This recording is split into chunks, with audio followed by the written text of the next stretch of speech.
ডালিম মোটামুটি সবারই পছন্দের ফল। স্বাস্থ্য সুরক্ষার কথা ভেবে অনেকেই নিয়মিত ডালিম খান। ডালিম দানা খাওয়ার পাশাপাশি এর জুসও খেতে পারেন, কারণ ডালিমের জুসও অনেক উপকারী। জেনে নিন এর উপকারিতা সম্পর্কে। রক্তে চিনির মাত্রা ঠিক রাখে।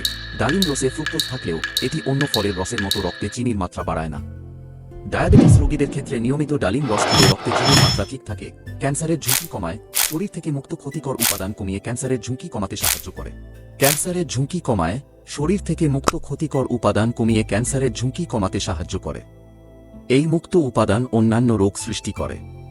তাই রোগব্যাধি দূর করতে ডালিম রস উপকারী। রোগ প্রতিরোধ ক্ষমতা বাড়ায়। ব্যাকটেরিয়া প্রতিরোধী গুণাগুণ আছে ডালিমে। শরীরের ক্ষতিকর ভাইরাস ও ব্যাকটেরিয়ার বিরুদ্ধে লড়ার পাশাপাশি রোগ প্রতিরোধ ক্ষমতা বাড়ায় ডালিমের রস। হজমশক্তি বাড়ায়। ডালিমে আছে ডায়েটারি ফাইবার বা আঁশ। দ্রবণীয় ও অদ্রবণীয় দুই ধরনের আঁশ থাকায় এটি হজমশক্তি বাড়ায় এবং অন্ত্রের নড়াচড়া নিয়মিত করে। হিমোগ্লোবিন বাড়ায়। আয়রন, ক্যালসিয়াম, শর্করা ও আঁশ ফাইবার সমৃদ্ধ ডালিম রক্তে হিমোগ্লোবিন বৃদ্ধি করে দেহে রক্ত চলাচল সচল রাখে।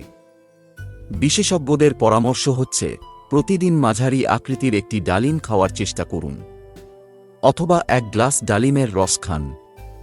তথ্যসূত্র জি নিউজ।